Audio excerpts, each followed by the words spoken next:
Hey adventurers, so today is going to be another book review. This is going to be for The Way of Kings by Brandon Sanderson. So this is his epic fantasy, high fantasy, military fantasy to some degree, even some political fantasy in some ways. This is his big magnum opus series, the one that is his 10-book series. Every book is ginormous. I mean, the mass market paperback of this copy is, so with the Ars Arcanum, there is 1,258 pages, 1,258 pages in this mass market paperback book. So this is a big book. There's a lot that happens and a lot of time that, a lot of stuff that you have to get through to get to the end of this book. The Way of Kings is the first book in the Stormlight Archives by Brandon Sanderson. This is about as epic of fantasy as you can get. There's probably other series that fit that description more, but this is, at least as far as I've read, this is about as epic as you can get. And although it is a commitment, it is one of the most loved series of all time, at least of this modern fantasy culture, reader culture, whatever you want to call it. It is very, very well loved series. This is a reread for me, and although I didn't specifically want to read it right now, meaning in January is when or February I guess is when I read it, this was the opportunity I had before book 5 comes out at the end of the year. And so hopefully I can make my way through books 2 through 4 as well, but I wanted to at least try and get started on these series, or on this reread, and get through as many as I can. Book 1 is the first step on that journey. Because this is the first book in a planned 10-book series, this first book really is just like the prologue and first few chapters of this story, even though it is well over 1,000 pages long. But because of that, this is a very slow story in many ways.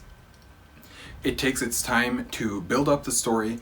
The thing that keeps a book of this scale grounded, though, and relatable, is this very personal, very character-driven journey of Kaladin. Of course, there are other characters in this book as well, Shallan and Dalinar being the other two main characters that we get lots of chapters from, but there's also several others. But this book really is Kaladin's book, and that's what keeps you invested. That very personal character journey is what keeps you invested. I remember the first time I read this book, I couldn't help but be absolutely enthralled by this new world that we were exploring.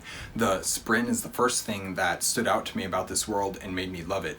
But there's so much more as well that caused me to love this book. The cultures and history of this world. Anytime Sanderson or anybody delves into world building and allows themselves to actually do some world building, I really enjoy that. The forgotten magic, the high storms, the Parshendi, the politics, everything about this book invested me in the world in a way that few other stories have. And I can be invested in the world, I can be invested in a story, whatever it might be. This one I'm invested in the world due to all the world building that goes into it, essentially what it comes down. Upon this reread, I found this exact thing actually happened again.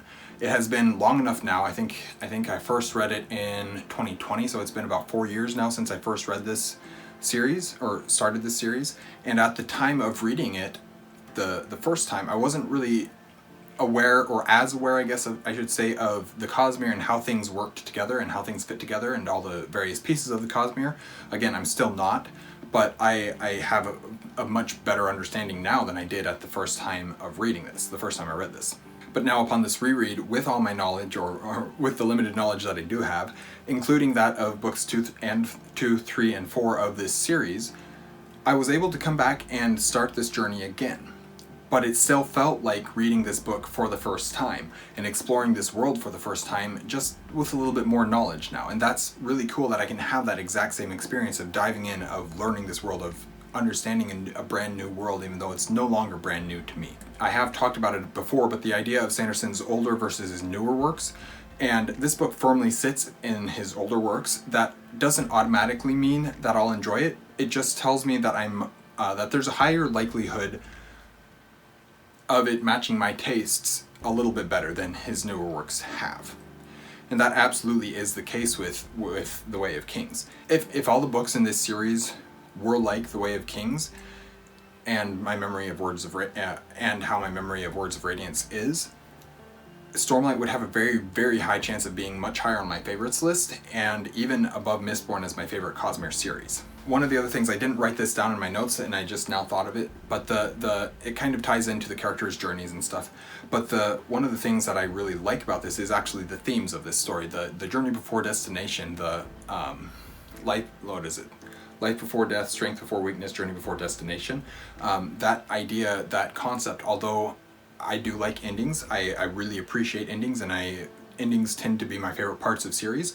I really like how that theme is plays out in this series, and how in this book, and how integral it is to the story that Sanderson is telling. All right. Overall, the experience I have while reading this book makes me love it so much. And while maybe technically not as good of a story as some of his other books, I know a lot of people think Oathbringer is a better book. I know a lot of people think Words of Radiance is a better book. Some people even think Rhythm of War is a better book. But whether or not that's the case, the experience that I have while reading this book is actually what keeps it as my favorite of the Stormlight books.